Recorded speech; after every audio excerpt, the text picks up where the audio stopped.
pagi, siang, sore teman-teman semuanya. Sebelumnya terima kasih kami ucapkan kepada Ibu Vivi Indah Bintari, SEMM, yang selaku dosen pengampu mata kuliah Manajemen Koperasi dan UKM, serta kepada rekan-rekan kelas semuanya. Di sini perkenalkan saya Muhammad Rifki Firmansyah selaku moderator, Muhammad Rifki Firmansyah dari kelompok 10 selaku moderator yang akan memandu jalannya presentasi kelompok 9. Nah, pada kesempatan presentasi kali ini kita akan membahas materi yang sangat menarik, yaitu proses produksi dan operasional UMKM. Nah, pada kali ini kita tidak hanya akan membahas teori saja, tapi juga mengaplikasikan ataupun menerapkan si manajemen operasional ini ke dalam UMKM. Nah, khususnya pada kali ini ada studi kasus pada UMKM jajanan, gitu. Langsung saja kita mulai presentasi kali ini yang akan disampaikan oleh rekan-rekan saya, yaitu Gina, Raisya, dan juga Vina. Yuk kita sama-sama simak video presentasi berikut ini. Konsep produksi dan manajemen operasional UMKM. Produksi dipandang sebagai fungsi utama organisasi yang bertanggung jawab penuh atas penciptaan nilai tambah melalui konversi sumber daya secara efisien. Nah, menurut Priyatna, manajemen operasional sebagai mekanisme transformasi sistematis yang mengubah input menjadi output. Nah, aktivitas ini juga tidak hanya berfungsi pada hasil awal atau akhir saja, tapi juga mencakup pengambilan keputusan strategis mengenai desain sistem dan pengendalian proses agar produk yang dihasilkan konsisten memenuhi standar kualitas. Lanjut, ada peran strategis operasional bagi UMKM.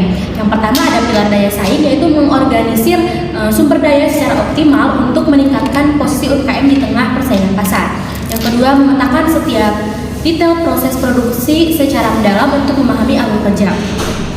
Yang ketiga, meningkatkan produktivitas, yaitu berarti mengoptimalkan hasil dari produksi tersebut. Yang keempat, meminimalisir pemborosan, jadi membuang atau meng-cut off aktivitas apa aja sih yang nggak beneran tambah.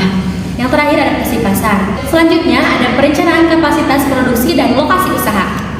Apa sih kapasitas itu? Menurut Monoarpa, kapasitas yaitu jumlah maksimal produk yang bisa dihasilkan dalam waktu tertentu. Tujuan dari perencanaan kapasitas sendiri yaitu menyiapkan sumber daya seperti mesin, tenaga kerja, bahan-bahan, agar pas dengan jumlah pesanan pelanggan. Tapi ada juga risiko salah hitung di sini. Bisa terlalu sedikit, itu bisa menimbulkan pelanggan kecewa karena barangnya nggak ada gitu. Jadi itu bisa bikin kita tuh rugi peluang. Terus juga ada terlalu banyak, itu bisa jadi pemborosan. Terus ada juga kapasitas produksi.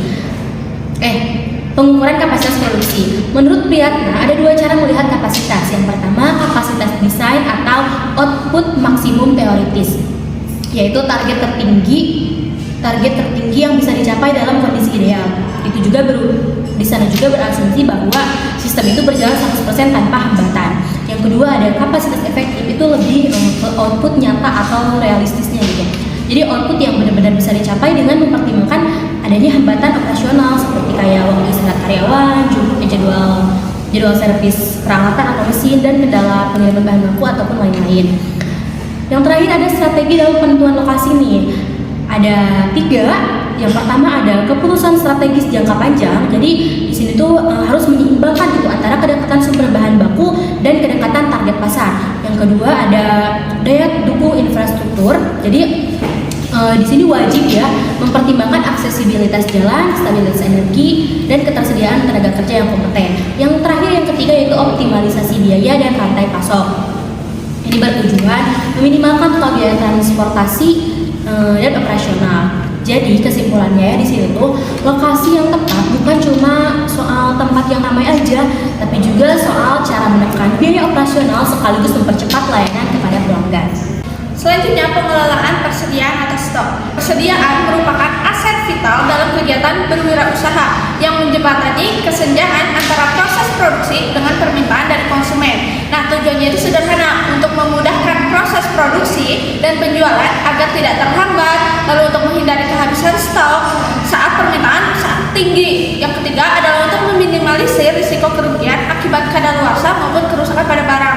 Dan yang terakhir untuk menjaga kestabilan antara permintaan dari pasar dengan ketersediaan barang. Nah, untuk metode penilaian pengelolaan persediaan itu sendiri ada 3 cara. Yang pertama FIFO, LIFO, dan juga average. FIFO ini first in, first out, yaitu barang yang pertama kali masuk ke gudang itu harus pertama kali keluar atau dijual. Cocok untuk para UMKM makanan minuman agar bahannya itu tetap terjaga. Nah, yang kedua itu adalah LIFO, artinya barang yang terakhir masuk justru yang pertama kali dikeluarkan atau dijual. Nah, metode ini sangat jarang digunakan oleh para UMKM. Yang ketiga adalah average, rata-rata, yaitu nilai stok dihitung berdasarkan rata-rata biaya pembelian. Selanjutnya saya akan membahas tentang pengendalian kualitas dan juga produk. Pengendalian kualitas dan juga produk adalah rangkaian aktivitas yang dilakukan guna untuk memastikan bahwa produk yang dihasilkan ini itu benar-benar memenuhi standar mutu yang telah ditetapkan dan juga memenuhi kebutuhan dari konsumen. Nah, tujuannya itu sederhana, agar barang hasil produksi itu dapat mencapai standar mutu yang telah ditetapkan. Yang kedua adalah untuk mengusahakan agar biaya inspeksi itu dapat menjadi sekecil mungkin, dan yang ketiga adalah mengusahakan agar biaya produksi menjadi lebih murah. Selanjutnya langkah-langkah pengendalian kualitas. Nah, pengendalian kualitas ini dilakukan beberapa langkah. Yang pertama, perencanaan kualitas produk. Direncanai terlebih dahulu agar kualitas ini semakin bagus. Yang kedua, pengendalian kualitas bahan baku. Usahakan bahan baku yang masuk itu benar-benar layak untuk dijual nantinya. Yang ketiga adalah pengendalian kualitas selama proses produksi, gunanya untuk tidak terjadi kesalahan itu saat proses produksi. Yang keempat adalah pemeriksaan pada pengujian produk akhir. Jadi pengujian sebelum kita memasarkan kepada konsumen dicek terlebih dahulu. Dan yang terakhir, pemantauan pasca penjualan, gunanya itu adalah untuk sebagai feedback, seperti itu. Selanjutnya saya akan menjelaskan tentang efisiensi proses produksi. Apa sih yang dimaksud dengan efisiensi proses produksi? Yaitu efisiensi produk dapat diartikan sebagai kemampuan pelaku usaha dalam memanfaatkan faktor produksi secara optimal untuk menghasilkan output maksimal dengan biaya yang minimal mungkin. Di dalamnya tuh terdapat 3 pilar. Yang pertama efisiensi tata letak, yang kedua ada efisiensi waktu produksi, dan yang ketiga itu ada efisiensi biaya produksinya. Yang pertama ada efisiensi tata letak. Nah, maksud dari ini, jadi si pedagang ini menyusun secara strategis, secara teratur buat alat-alat dan bahan-bahannya agar tidak mengakibatkan si pelanggan menunggu lama. Nah, selanjutnya ada efisiensi waktu produksi. Maksudnya di mana si pelaku UMKM ini sebelum membuat si produksinya sudah menyiapkan dulu alat-alatnya, bahan-bahannya. Jadi si pelanggan tidak perlu menunggu waktu lama untuk menunggu si pelaku UMKM ini menyiapkan semuanya. Terus yang ketiga itu ada efisiensi biaya produksi. Maksud dari efisiensi biaya produksi ini yang dimana pelaku usaha ini meminimalisir mungkin bahan baku yang dia beli, alat-alat yang dia beli, tetapi buat produksiannya tetap terjaga. Selanjutnya itu tentang analisis kendala operasional UMKM. Nah, jadi di dalam itu ada 2 kendala, teman-teman. Ada kendala internal dan kendala eksternal. Yang pertama kendala internal. Terdapat 3 poin di dalamnya. Ada keterbatasan modal, keterbatasan SDM, dan pengelolaan produksi yang belum optimal. Keterbatasan modal yaitu sulit menambah alat produksi atau sulit menambah bahan baku dan inovasi teknologi sehingga kapasitas produksi jalan di tempat. Nah, yang kedua ada keterbatasan SDM yang dimana kurangnya kemampuan manajerial dari si pelaku usaha dan pembagian yang belum efektif.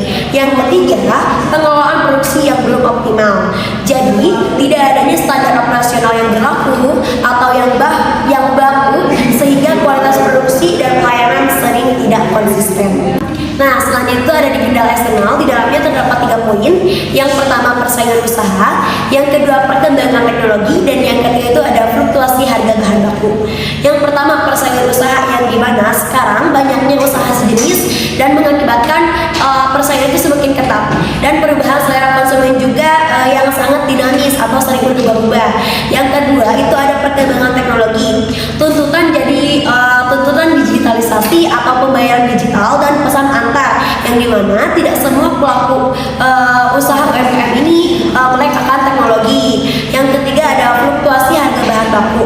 Harga bahan baku yang tidak stabil memaksa pelaku usaha mengubah harga jual atau mengurangi porsinya. Kesimpulan yang kami dapat setelah kami melakukan studi kasus merupakan proses observasi dan wawancara langsung, secara keseluruhan operasional Bapak Haji Kosim sebagai objek kami menunjukkan efisiensi teknis yang sangat tinggi melalui tata letak gerobak yang ergonomis dan juga sistem produksi back to order yang berhasil menekan pemborosan bahan baku.